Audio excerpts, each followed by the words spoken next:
C'est une hors-la-loi femme bête et elle vient de me revendiquer comme son butin. Bienvenue dans le monde de la science-fiction. Commentez ci-dessous d'où vous regardez aujourd'hui et si vous aimez cette histoire, n'oubliez pas de vous abonner. Le ciel au-dessus du plan de la dague de poussière scintillait de chaleur et de coups de feu lointains. Ben était assis tranquillement près de l'arrière du transport de la caravane, son manteau poussiéreux de voyage et son chapeau tiré bas pour bloquer l'éblouissement. Le bourdonnement des moteurs plongeait les passagers dans un silence inquiet alors que le véhicule roulait sur un sol fissuré. Il s'était tenu à l'écart, tout le voyage les yeux scrutant l'horizon à travers les fentes de la fenêtre, les bottes plantées fermement. Il n'était pas là pour se faire des amis ou raconter des histoires. Il dérivait à nouveau comme il le faisait toujours, se déplaçant juste assez pour rester hors de la ligne de mire du passé. Le conducteur de la caravane avait murmuré quelque chose plus tôt à propos de pillards locaux et de sit-ins de femmes bêtes, mais Ben n'y avait pas prêté beaucoup attention. Les ennuis trouvaient ceux qui les cherchaient. Il ne comptait pas en faire partie. Le premier coup de feu déchira l'air comme un coup de fouet. Puis le deuxième déchira le ciel avec le son de métal en feu. Des cris éclatèrent avant que les passagers ne réalisent ce qui se passait. Ben était déjà en mouvement. Il tomba au sol, se glissa derrière une caisse et sortit le pistolet à impulsion qu'il gardait toujours caché dans sa botte. Il vérifia la charge et attendit. Dehors, les moteurs rugissaient tandis que des skimmers entouraient la caravane. Le transport trembla violemment alors que quelque chose heurta son flanc, probablement un grappin ou une pince magnétique. Il entendit des bottes lourdes et rapides s'écraser sur le toit. Puis vint le sifflement métallique des portes forcées. Ouvrir. La première silhouette à passer était une énorme femelle sauvage. La fourrure rouge hérissée sur ses membres comme une armure et une longue cicatrice coupaient de manière irrégulière son nez. Ses yeux verts brillaient d'une lueur plus dangereuse que la rage, un contrôle calculé. Elle se déplaçait rapidement, donnant des coups de pied dans les caisses, jetant des armes, lançant des ordres dans un dialecte guttural que Ben ne reconnaissait pas. Les autres pillards derrière elle aboyaient des ordres, traînant des marchands hurlants et les jetant dans le sable. C'était un coup parfait, aucun mouvement gaspillé. C'était l'équipage de quelqu'un qui savait comment attaquer une caravane. En moins de 5 minutes, Ben resta immobile, les yeux rivés sur le chef des pillards. Elle ne l'avait pas encore vu. Il pouvait l'attaquer si vite qu'il était assez rapide, mais elle se retourna juste au moment où il allait bouger. Leurs yeux se croisèrent. Pendant une seconde, rien ne se passa. Puis elle inclina légèrement la tête, son regard se rétrécissant. « Toi, dit-elle d'une voix basse et tranchante, tu n'es pas comme les autres. » Il ne parla pas, il visa simplement. Elle sourit largement et sauvagement, puis avança sans fléchir. Ben tira une fois, mais elle se déplaçait déjà, esquivant le tir et réduisant la distance en un battement de cœur. Elle la percutait violemment, faisant tomber le pistolet et le maintenant au sol avec une force qui frôlait la brutalité. Ses griffes raclèrent le sol à côté de sa tête sans vraiment le toucher. « Tu te bats comme un soldat, » murmura-t-elle, presque amusée, presque curieuse. « Mais tes yeux, ceux-là appartiennent à un fantôme. »« Laisse-moi tranquille, » grogna Ben en essayant de déplacer son poids, mais elle appuya plus fort. « Silence, » dit-elle en se penchant. « J'ai décidé que tu viens avec moi. » Avant qu'il ne puisse protester, elle le saisit par le col, le traîna debout comme s'il ne pesait rien et le jeta sur son épaule. Le monde tourna alors qu'elle se déplaçait, son chapeau tombant dans la poussière, la porte du transport se fermant brusquement derrière eux. Son skimmer rugissait à proximité. Il a donné des coups de pied, s'est tordu, a maudit, mais elle n'a pas ralenti. Elle a aboyé à son équipage de finir de piller, puis l'a jeté à l'arrière du skimmer comme des bagages de rechange. Il se débattit pour se relever, mais elle verrouilla la porte et démarra le moteur avec un grognement confiant. Le véhicule s'éleva, le vent fouettant à travers l'ouverture. Ben se cramponna aux barres intérieures alors que l'engin virait brusquement à gauche et traversait le désert à une vitesse que l'ancienne caravane n'aurait jamais pu égaler. Il observa les panneaux, essayant de comprendre les commandes, mais elle remarqua et frappa de sa main griffue contre le tableau de bord. « Ne, dit-elle, j'aime mon skimmer en un seul morceau. »« Je n'ai pas demandé à être kidnappé, » Ben répliqua, regrettant déjà d'avoir quitté la périphérie de la ville. « Et je n'ai pas demandé à un humain calme avec une visée précise. » Elle rétorqua, les yeux fixés sur l'horizon. « Mais nous y sommes. » Il la regarda à nouveau, vraiment regarda.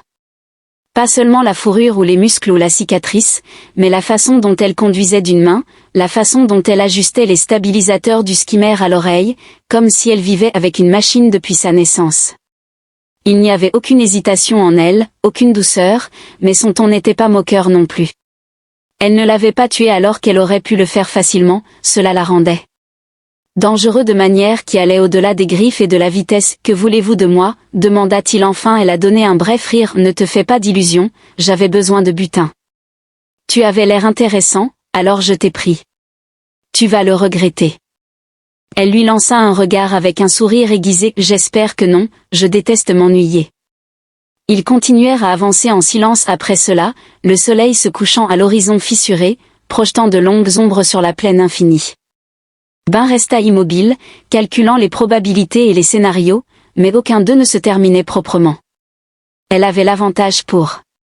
Maintenant il n'était pas du genre à paniquer, mais il n'allait pas non plus jouer le prisonnier. Il observait son profil alors que la lumière s'estompa. Arena, il avait entendu l'un de son équipage l'appeler pendant le raid. Arena de la Griffe Rouge, la hors-la-loi avec une prime suffisamment élevée pour attirer les chasseurs de primes hors de leur retraite. Elle était tout ce que les affiches de recherche disaient d'elle, impitoyable, introuvable, sauvage, et maintenant, pour des raisons qu'il ne comprenait pas encore, elle avait choisi de le prendre au lieu de le tuer. Cela signifiait quelque chose.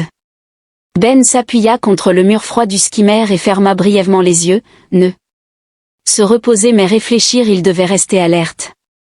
Quel que soit le jeu, il n'allait pas en être le pion. Si elle pensait qu'il allait simplement rester là et attendre d'être remis à un chef de gang ou pire, elle se trompait. Personne ne revendiquait Ben sans conséquence. Pas même une femme bête avec des dents acérées et des yeux sauvages. Le skimmer filait à travers le désert ouvert comme une tempête prenant forme, ses turbines hurlant contre le vent sec. Ben était assis en tailleur à l'arrière, les poignets désormais libres mais surveillés. Il n'avait pas beaucoup parlé depuis que le soleil s'était couché et les lunes se sont levées. L'intérieur du véhicule était faiblement éclairé, seulement par les lumières de contrôle vacillantes et la douce lueur du panneau de navigation. Arena était assise à la barre, sa posture détendue mais alerte, une main sur le volant, l'autre faisant tourner distraitement une pièce qu'elle avait prise à l'un des marchands. Le silence n'était pas confortable mais il n'était pas hostile non plus. On aurait dit l'œil d'un ouragan. Silencieux seulement parce que la prochaine vague n'avait pas encore frappé, Ben n'avait aucune intention de faire la conversation avec la femme bête qu'il avait traînée hors du seul chemin sûr à travers la lune. Mais il n'allait pas non plus se recroqueviller, ce n'était pas dans sa nature. Elle avait fait un mouvement audacieux et les mouvements audacieux avaient des conséquences. Il lui fallait juste du temps pour comprendre lequel lui ferait le plus de mal. Arena finit par se retourner, ses yeux vers le scrutant avec l'intérêt désinvolte de quelqu'un qui évalue un outil plutôt qu'une personne. « Tu n'as pas peur » dit-elle comme si c'était étrange. La plupart des humains seraient en train de pleurer maintenant ou de faire un marché pathétique. Ben s'appuya contre l'intérieur froid et croisa son regard sans cligner des yeux. « J'ai vu pire que d'être enlevé par un pillard avec un complexe de sauveur. » Ben s'appuya contre l'intérieur froid et croisa son regard sans cligner des yeux. J'ai vu pire que d'être enlevé par un pillard avec un complexe de sauveur. Elle renifla à cela, un son aigu presque comme un rire. Tu penses que je t'ai sauvé? Tu aurais pu me laisser derrière. Tu ne l'as pas fait. Tu aurais pu me tuer. Tu ne l'as pas fait. Ça me dit que tu ne cherches pas seulement du butin. Tu veux quelque chose. Elle se tourna vers l'horizon et resta silencieuse pendant quelques secondes. Tu es perspicace. Pas sûr que cela va te rendre utile ou agaçant. C'est à toi de voir, dit-il. Ne travaille pas gratuitement. Qui a dit quoi que ce soit sur le travail, répondit Arena en ajustant les stabilisateurs alors qu'il traversait une zone de cisaillement du vent. Peut-être que je voulais juste un sujet de conversation. Ben leva un sourcil. Tu kidnappes des gens pour discuter. Moi, je kidnappe des gens parce que la plupart des choses qui valent la peine ne sont pas distribuées, dit-elle sans hésiter. Mais toi, tu ne criais pas. Tu n'étais même pas surpris.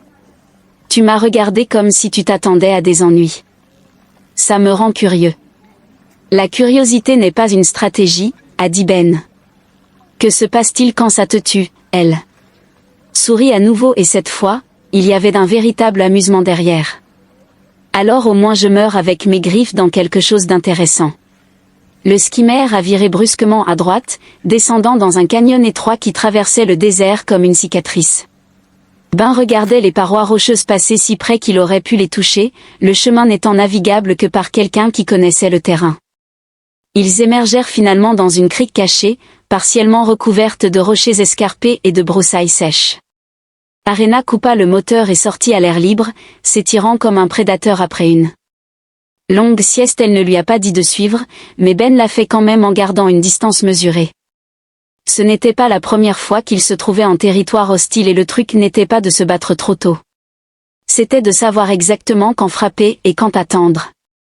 Le repère n'était pas grand-chose, juste un abri de fortune construit dans le mur de pierre avec quelques fournitures éparpillées et une vieille unité d'alimentation bourdonnant faiblement.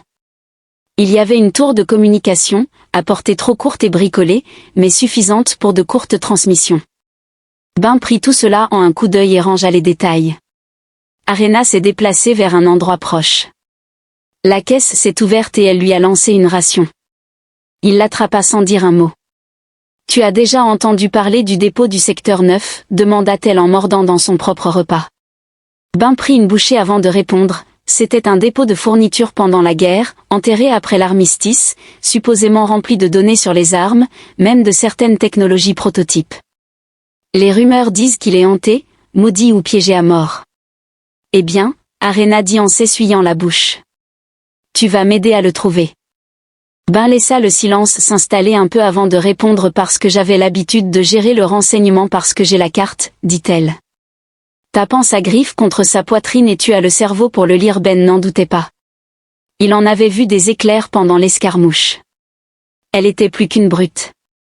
Elle savait exactement où frapper la caravane et comment en tirer le maximum de valeur sans prolonger le combat. Poursuivre des mythes à travers le territoire des gangs avec quelqu'un comme elle n'était pas ce à quoi il s'était engagé. D'un autre côté, sa vie n'était pas exactement remplie d'alternatives plus sûres. Et si elle avait vraiment une piste sur le secteur 9, il y avait pire moyen de passer son temps que de déchiffrer de vieux des codes et peut-être obtenir suffisamment d'équipement pour acheter son propre avenir. Qu'est-ce qui te fait penser que le dépôt existe encore ? Demanda-t-il en s'asseyant sur une caisse retournée. Arena s'assit en face de lui, en enlevant la poussière de son pelage distraitement. J'ai trouvé la carte dans un coffre-fort scellé. Pas une copie, pas une rumeur. Un véritable noyau de navigation extrait d'un ancien skimmer de guerre. Les coordonnées sont à moitié effacées et cryptées, mais le texte est légitime. Le problème, c'est que je ne peux pas le déchiffrer. Alors tu pensais que j'allais juste quoi, tomber dans ton escarcelle ? Non, dit-elle en le regardant droit dans les yeux. J'ai pensé que je prendrais toute la foutue chaise et que je verrais ce que j'ai eu. Ben se frotta la mâchoire en réfléchissant à ce que j'y gagne. Si nous le trouvons, dit-elle, je partage le butin. La moitié, non négociable. Et si nous le faisons, tu t'en sors toujours vivant. C'est une meilleure offre que la plupart des gens n'en obtiennent de moi. Il la fixa longtemps, puis hocha lentement la tête. J'aurai besoin d'équipement, d'outils, d'accès à un terminal de déchiffrement et de temps. Tu auras ce dont tu as besoin. Elle a dit mais si tu essaies de fuir, je ne le ferai pas, il l'interrompit. Je ne fuis pas, je sors par la porte d'entrée quand le travail est terminé. Elle se pencha en arrière, satisfaite. Alors nous avons un accord. Ils s'assirent. Là sous les lunes extraterrestres, deux personnes très différentes liées par le hasard et l'ambition. Elle ne semblait pas être quelqu'un qui faisait confiance facilement. Lui non plus, mais la confiance n'était pas le but en ce moment. La survie était l'opportunité était quelle que soit l'évolution de ce partenariat, il n'est pas né de la romance ou du sentiment. Cela a été forgé dans le risque et la chance de réécrire les probabilités. Ben termina sa ration et se leva. Montre-moi la carte, dit-il. Arena a remis l'appareil sans hésitation.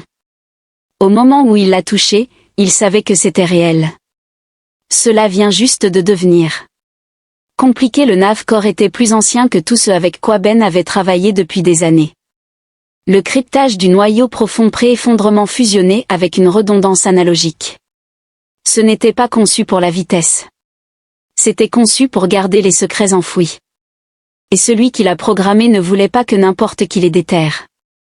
Il était assis à l'intérieur du refuge, l'air poussiéreux épais avec le faible bourdonnement de l'unité de puissance, tandis qu'Arena s'appuyait contre le mur, les bras croisés, ses yeux suivant chacun de ses mouvements. Elle n'avait pas parlé depuis qu'elle lui avait remis le noyau de la carte, le laissant travailler sans interruption. Mais son silence ne semblait pas passif. C'était le genre de silence qui observait, jugeait, attendait. Elle ne planait pas comme quelqu'un de curieux. Elle planait comme quelqu'un prêt à bondir dès que les choses devenaient délicates. Et Ben, pour sa part, n'essayait pas de l'impressionner. Il n'avait pas besoin de son approbation. Tout ce dont il avait besoin, c'était du temps pour percer le premier mur de cryptage et voir quel genre de cauchemar il avait signé. Il a connecté une interface portable qu'il transportait dans la doublure cachée de son manteau, en actionnant des interrupteurs et en redirigeant l'alimentation du port auxiliaire du skimmer pour éviter de griller le seul générateur du refuge. Les étincelles sautèrent une fois puis se stabilisèrent et une projection filaire vacillante prit vie au-dessus du noyau de navigation. L'image était floue. Des secteurs à moitié détériorés scintillaient avec de la statique, mais une chose était claire. Ce n'était pas un leurre. Les coordonnées pulsaient faiblement, enfouies sous une grille numérique qui ressemblait à un verrou adaptatif. Il siffla doucement sous son souffle en inclinant la tête vers l'écran alors que la carte tentait de se reconfigurer. La sécurité n'était pas.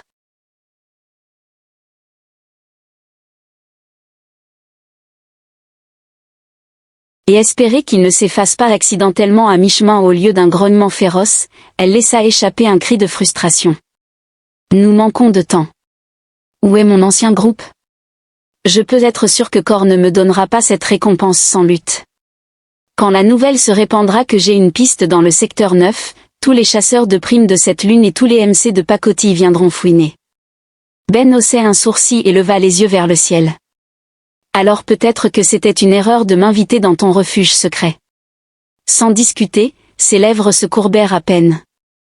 Je ne veux manquer de respect à personne, c'est simplement le seul endroit que je connais qui maintient un cœur de puissance fonctionnel et une couverture respectable. J'aurais recommandé un autre voyage si vous cherchiez l'opulence. Il reprit sa tâche avec un reniflement. Le son des vents lointains du désert et du bourdonnement de la technologie imprégnait l'abri pendant un bref instant. Puis un morceau de code glissa de son emplacement. 3 crêtes bien connues et le marqueur d'un tunnel minier effondré apparurent sur une partie de la carte qui s'était matérialisée. Ben a mis en évidence un point à environ 50 km à l'est de leur position en tapotant dessus. Selon lui, c'est votre dépôt ou du moins une partie de celui-ci. Arena s'approcha lentement de l'écran, examinant l'image. Cette section a déjà été parcourue par moi auparavant. Des cavernes préhistoriques et des rochers, c'est tout ce que nous pouvons voir. L'infrastructure pourrait encore être là, mais l'accès souterrain s'est effondré, selon la réponse de Ben. Il pourrait y avoir une technologie non développée là-bas. Soit c'était un appât, soit une vue trompeuse, mais son ton changea alors qu'elle plissait les yeux. Les anciens généraux avaient la réputation d'être malhonnêtes. Malgré son aveu, je parierais de l'argent que ce n'est pas une supercherie. Quoi qu'il en soit, ils ont pris des précautions supplémentaires pour s'assurer que personne ne puisse le déchiffrer, ce qui est un bon indicateur que l'information est précieuse. Alors qu'Arena se retirait au bord du refuge, elle scrutait la nuit noire. Elle semblait anxieuse, sa queue se balançant une fois alors que nous accélérions. Nous aurons des visiteurs avant même d'être près si Core sans cette piste. Ben débrancha délicatement le noyau, l'éteignit et le remit dans son manteau. Il avait honte de l'avouer, mais il commençait à faire confiance à son intuition. Elle faisait preuve de retenue. Elle faisait preuve d'un œil avisé pour la stratégie. Forte, certainement, mais pas sotte. Sa capacité à lire l'heure et à trouver un équilibre entre le danger et la récompense lui avait permis de survivre plus longtemps que la plupart des autres. Une partie de lui commençait à se demander ce que ce serait de mener cela à bien, malgré sa haine d'y être entraîné. Non seulement pour la récompense, mais pour témoigner de l'incroyable capacité d'Arena à défier le destin quand personne ne la retenait. Ils ont effacé leurs traces et économisé de l'électricité en chargeant le skimmer avant l'aube. Tout en conduisant silencieusement, Arena gardait les mains fermement sur le volant et ses yeux se déplaçaient entre la route devant elle et le système de navigation. Ben s'est assis à côté d'elle, désormais visible, puisque le besoin croissant avait assoupli leur tension précédente. Une lueur de chaleur ornait l'horizon alors que le désert s'étendait dans toutes les directions, bien avant que le soleil ne pointe au-dessus des rochers. La poussière, le métal et les spectres de batailles oubliés depuis longtemps étaient les seules choses qui existaient dans ce désert civilisé sans loi. À mi-chemin du lieu, le système de communication du skimmer résonna avec un léger bip. Ben rétrécit son regard en se penchant en avant, appuya sur un bouton, et les scanners nous trouvent. Arena continua sans relâche. Corps pouvaient être les mots de Ben, ou un freelance aurait pu prendre notre signature. Dans tous les cas, nous ne nous arrêterons pas. En redirigeant les émissions de chaleur et les échos de signal à l'aide d'un ancien protocole de contrebandier, Ben a réussi à créer une boucle de distorsion, masquant leurs traces. Bien que cela ne tiendrait pas éternellement, cela leur achèterait 1 heure ou 2.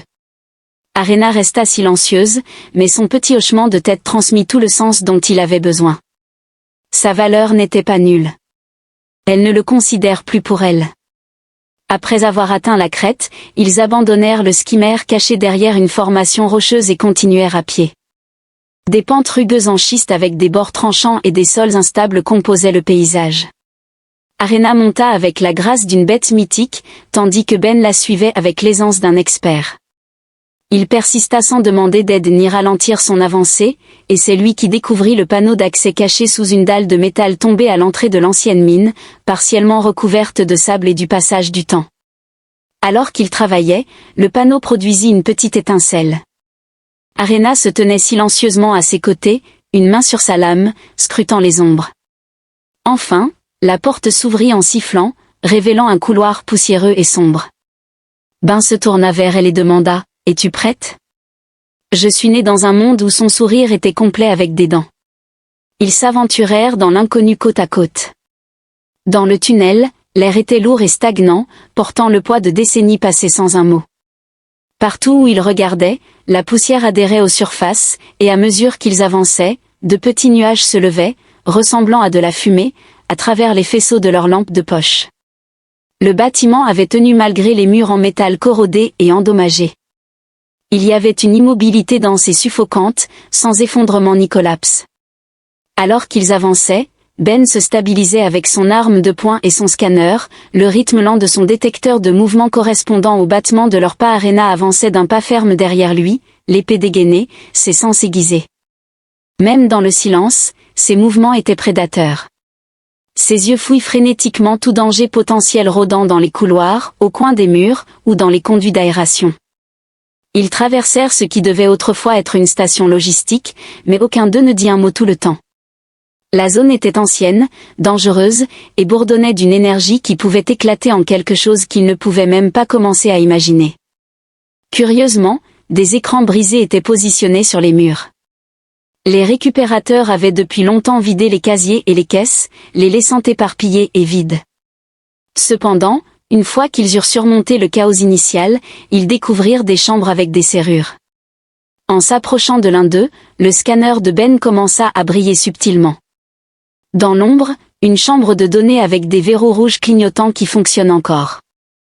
Il a enlevé la terre et la poussière en se baissant vers le panneau et en branchant son outil de décryptage.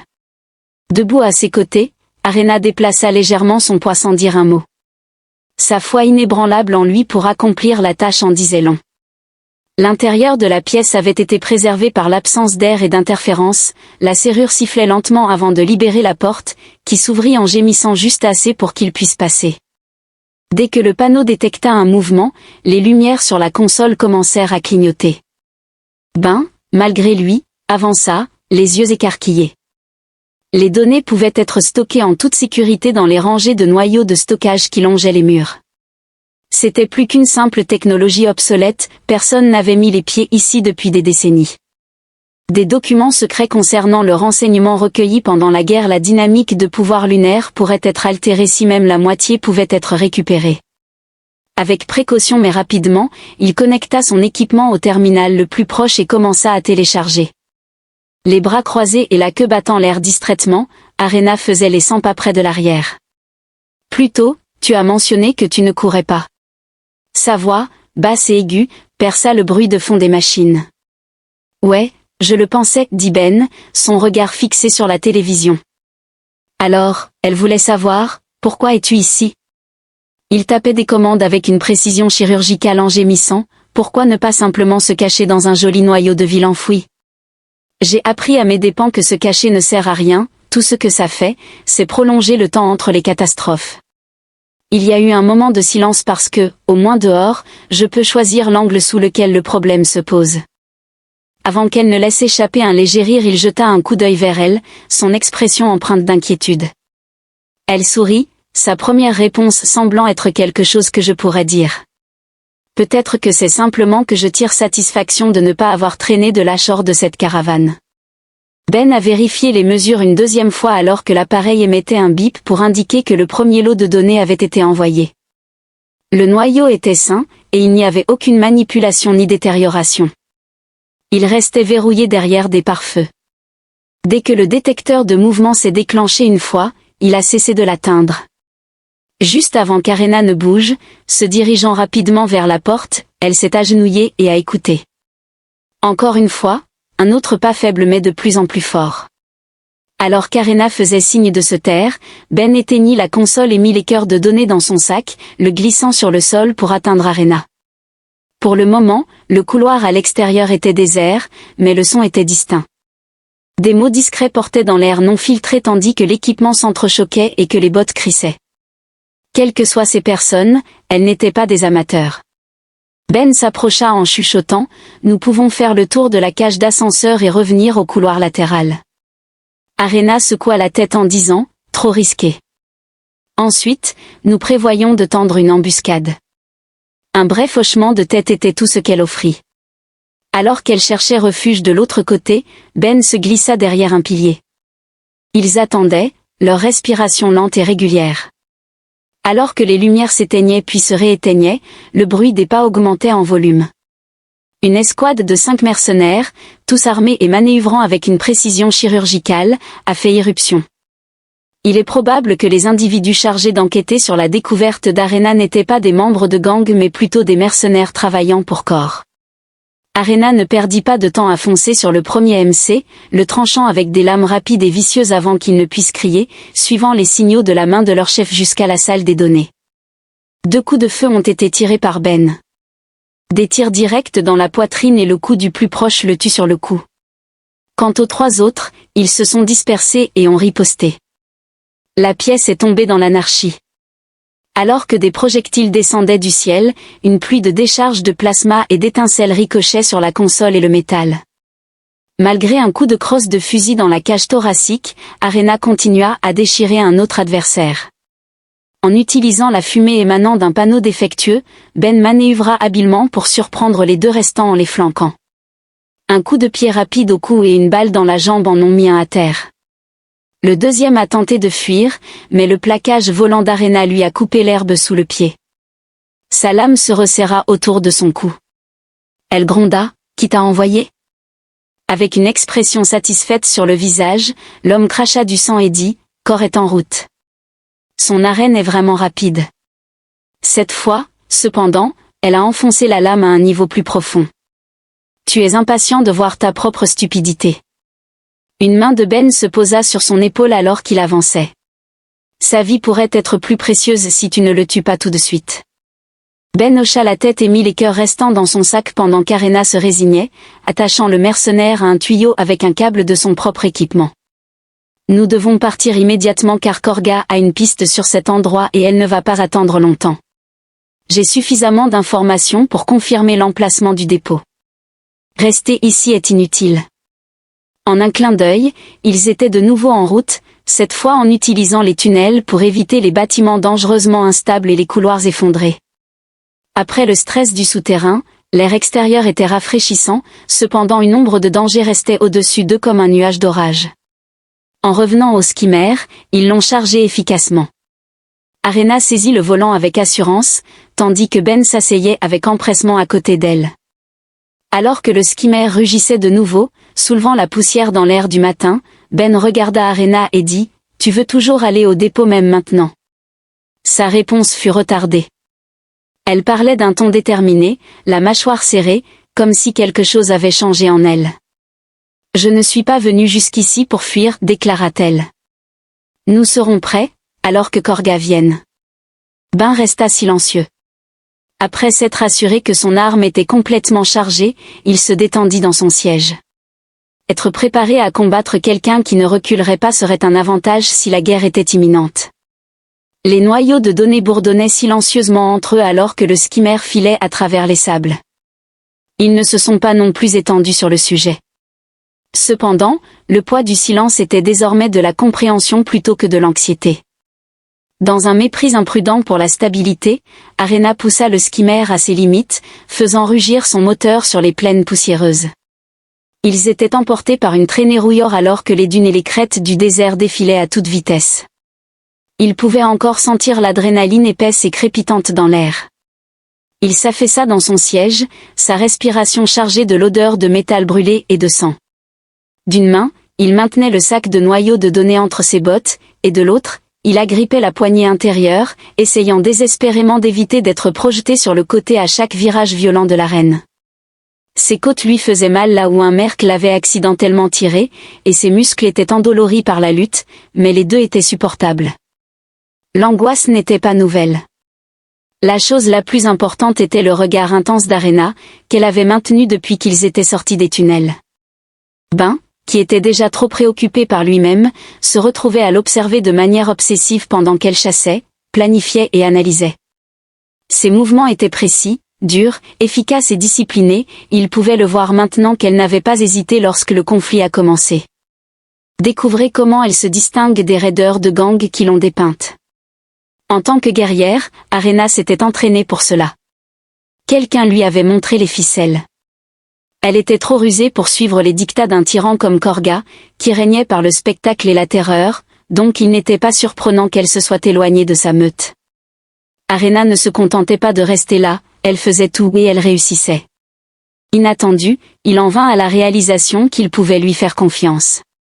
Non, pas de manière imprudente, plutôt, avec cet objectif, cette carte, et cette quête de quelque chose de caché et périlleux. Quand les choses sont devenues difficiles, elle n'a pas fui, et elle ne l'a pas quitté quand c'était plus facile. Arrivant à un poste de réparation longtemps abandonné, poste avancé construit dans une falaise, ils s'arrêtèrent. Comme des os brisés, ses panneaux corrodés et sa tour partiellement submergée émergeaient de la terre. Entrant dans l'ombre d'une antenne parabolique tombée, Arena réduisit la vitesse du skimmer et désactiva le moteur. Ben fut le premier à sortir et à étirer ses jambes tout en vérifiant les signes de calme. Mort comme prévu, pas de surveillance.